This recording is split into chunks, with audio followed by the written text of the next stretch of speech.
शरीरातील सर्व दुखणं ओढून बाहेर काढेल हा पॉवरफुल घरगुती उपाय।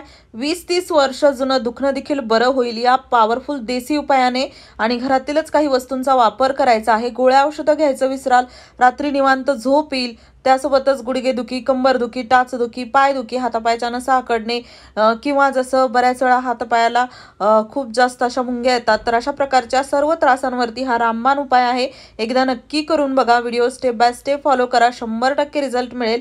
आणि आवडल्यास मित्रपरिवारासोबत शेअर करा। चला, यासाठी आपल्याला काय काय लागणार आहे ते बघूयात।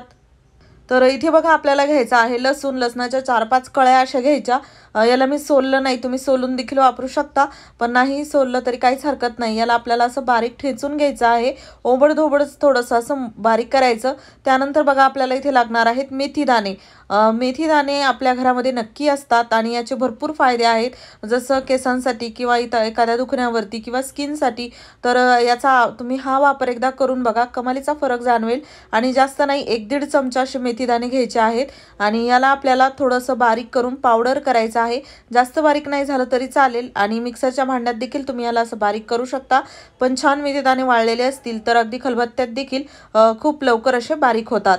आणि हो, तुम्ही हा व्हिडिओ कोणत्या गावातून किंवा शहरातून बघत आहात ते मला कमेंट बॉक्समध्ये नक्की सांगा, जेणेकरून माझा व्हिडिओ कुठे कुठे पोहोचला मला ते कळेल। तर आता बघा, यामध्ये ना जे मेथीदाणे आहेत ना, तर त्या मेथीदाण्यासोबत तुम्ही थोड्याशा अगदी चिमूटभर मोहऱ्या जरी टाकल्या तरी चालेल। तर इथे मी यामध्ये थोड्याशा मोहऱ्या टाकलेल्या आहेत आणि त्या देखील आपल्याला यासोबतच बारीक करायच्या आहेत।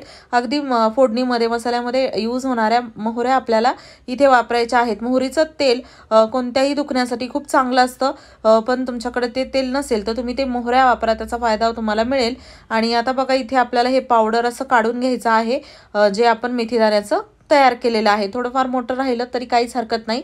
आता यानंतर बघा, आपल्याला काय करायचं, हे जे पावडर आहे ना, तुम्ही जास्त देखील बनवून ठेवू शकता या ठिकाणी। आणि इथे आपल्याला लागणार आहे थोडासा कापूर। आता आपण जे खलबत्त्यामध्ये लसूण ठेचून घेतला होता ना, तर त्यामध्येच आपल्याला कापूर थोडासा बारीक करून टाकायचा आहे। अगदी हाताने थोडा बारीक करा आणि टाका। त्यानंतर आपण तयार केलेलं मेथीदाण्याचं पावडर यामध्ये टाकायचं, मोहरीचं आणि मेथीदाण्याचं ते देखील आपण यामध्ये असं व्यवस्थित जे यामध्ये आपल्याला लसूण टाकलेला आहे ना, त्यामध्ये असं छान मिक्स करायचं आहे। पाण्याचा इथे वापर करायचा नाही। लसणाचा जो ओलसरपणा असतो त्यानेच पूर्ण मेथीदाणे यामध्ये छान व्यवस्थित मिक्स होतात। आता बघा, हे आपल्याला असं काढून घ्यायचं आहे आणि इथे तुम्ही ना मेथीदाण्यासोबतच 1-2 काळे मिरे जरी टाकले ना, त्याचा देखील खूप छान रिझल्ट मिळतो। अगदी खूपच कमालीचा, इन्स्टंट तुम्हाला लावल्याच त्याचा फरक जाणवतो। 1-2 काळे मिरे असतील तर ते देखील यामध्ये बारीक करताना टाकू शकता। आता यानंतर बघा, आपल्याला यामध्ये टाकायची आहे थोडीशी हळद, अगदी थोडीशी हळद टाकायची। आणि त्यानंतर आपल्याला इथे लागणार आहे तेल। तर इथे बघा, आता जे तेल आहे ना, तर ते आपण वापरायचं, एक तर एरंडीचं तेल, तिळाचं तेल किंवा मोहरीचं तेल। आणि हे नसेल तर तुम्ही इथे कोकोनट ऑइल देखील वापरू शकता। आणि ते कोकोनट ऑइल पण कसं थंड असतं, त्याची तासीर थंड असते, त्यामुळे प्रत्येक वेळेस वापरताना काळजी घ्यावी लागते। जर कोकोनट ऑइल टाकलं तर ते कोणतं ते आपण पुढे बघूयात। मी इथे एरंडीचं तेल थोडंसं वापरलेलं आहे आणि थोडंसं मी कोकोनट ऑइल देखील यामध्ये टाकलेलं आहे। आता बघा, हे तेल असं थोडंसं टाकून आपण याला व्यवस्थित मिक्स करून घ्यायचं। सध्या मी 1-1.5 चमचा तेल यामध्ये टाकलेलं आहे आणि ही पेस्ट तुम्ही एकदाच बनवून ठेवू शकता। त्यानंतर मी अजून 1-1.5 चमचा यामध्ये तेल टाकलं आणि ही पेस्ट तुम्हाला रोज रोज बनवायची गरज नाही। तुम्हाला जर त्रास असेल ना, तर एकदाच बनवून हे बॉटलमध्ये भरून ठेवा आणि चांगलं 10-12 दिवसानंतर काय होतं, हे मिश्रण पूर्ण या तेलामध्ये मुरल्या जातं आणि त्यानंतर अजूनच हे तेल आपल्याला कामी येतं, याचा अजून छान रिझल्ट मिळतो। आता 10-12 दिवस वाट बघायची देखील गरज नाही। इन्स्टंट वापरायचं असेल त्या देखील गोष्टीसाठी आपल्याकडे पर्याय आहे। तर बघा, काय करायचं, फक्त आपल्याला हे जे तेल आहे ना, ते एक असा तवा घ्यायचा, एक खराबच तवा मी वापरत आहे, एक मुद्दाम रेमेडीसाठीच ठेवलेला आहे। तुम्ही कोणतंही भांडं तवा घेऊ शकता, कढई, त्यामध्ये आपण तयार केलेली ही पेस्ट टाकायची। आणि त्यानंतर आपल्याला घ्यायचं आहे एरंडीचं पान। एरंडीचं पान नसेल तर दुसरं एखादं पान तुम्ही वापरू शकता। आणि त्यामध्ये बघा, अशा प्रकारे हे पूर्ण मसाला जे आहे ना, तर ते या पानाच्या बघा असं खाली लागला पाहिजे, पानावरती लागला पाहिजे। आणि थोडंसं गरम झालं की याला आपण बाजूला काढूयात। आता याला 2-3 पद्धतीने वापरता येते. एकतर हे तेल बनवून ठेवा पेस्टमध्येच असंच बॉटलमध्ये भरून, मुरल्या गेलं की याचा छान रिझल्ट मिळतो. वरवर तेल जे आहे ते बोटाला घेऊन लावून तुम्ही वापरू शकता. किंवा बघा एकतर याला असं पानावरती टाकायचं, पसरून घ्यायची पेस्ट, चांगलं गरम करायचं आणि नंतर वापरायचं. ते कसं ते बघणारच आहोत. खूप सध्या गरम आहे त्यामुळे बाजूला ठेवलं. त्यानंतर तयार केलेली जी पेस्ट होती बाकीची राहिलेली, तर ती आपण टाकलेली आहे कढईमध्ये. कोकोनट ऑइल वापरत असाल तर कोकोनट ऑइल जेव्हा वापराल तर जेव्हा ही पेस्ट वापराल त्यावेळेस प्रत्येक वेळेस थोडंसं कोमट करून तुम्हाला वापरावं लागेल, त्याने बेस्ट रिझल्ट मिळतो. तर बघा आता हे आपलं तेल, पेस्ट आणि पान तयार आहे. जसं की मी म्हणलं बॉटलमध्ये भरून ठेवलं, मुरलं तर ते तेल वापरू शकता. दुसरं असं की लगेचच तुम्हाला त्रास असेल आणि लगेच सूज कमी करायची असेल किंवा 10-15 दिवस वाट बघत बसण्यापेक्षा अशा प्रकारे याला पानावरती टाकून पेस्ट अशी गरम करून घ्यायची आणि थोडं जेवढं सहन होतं तेवढंच आपल्याला गरम असताना हे जिथे त्रास आहे, जिथे दुखत आहे, जसं टाचदुखी, पायदुखी, गुडघेदुखी, तर त्या भागावरती आपल्याला हे पान असं ठेवायचं.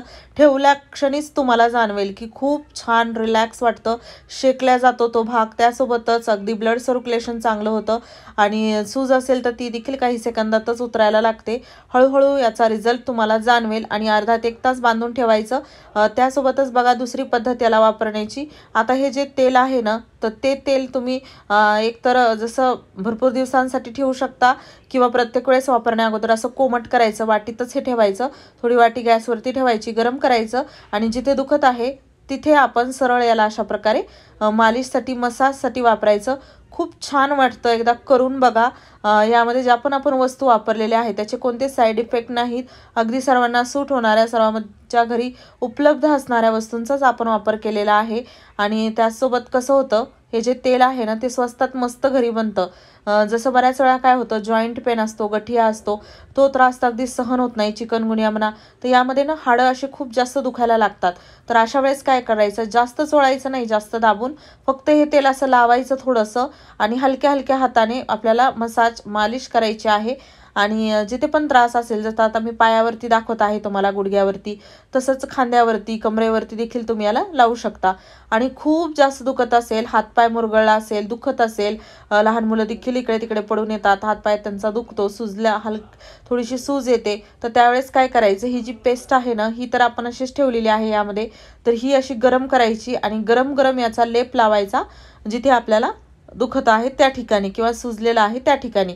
आणि त्यानंतर एका कपड्याने बांधून घ्यायचे. खराब कपडा वापरा म्हणजे तेलकट पण याचा निघत नाही कपड्याचा, कारण की भरपूर असं आपण हे लेप लावलेला असतो. आणि याला बांधून ठेवा, खूपच छान आराम पडेल, खूप छान लवकरच याचा रिझल्ट मिळतो. अगदी रात्री निवांत तुम्हाला झोप येईल. गोळ्या औषधं घ्यायचं विसराल. आणि खूप वर्षापूर्वीचा त्रास असेल तर थोडे दिवस करावं लागेल, पण 1-2 दिवसापासूनच त्रास होत असेल, पायदुखी, टाचदुखी किंवा असा काही, तर अगदी पहिल्याच दिवशी तुम्हाला यापासून सुटका मिळेल. नक्की करा. आणि या काही प्रश्न असतील, क्वेरीज असतील तर कॉमेंट बॉक्समध्ये विचारू शकता. व्हिडिओ आवडला असेल लाईक करा, शेअर करा, चॅनलवरती नवीन असाल सबस्क्राईब नक्की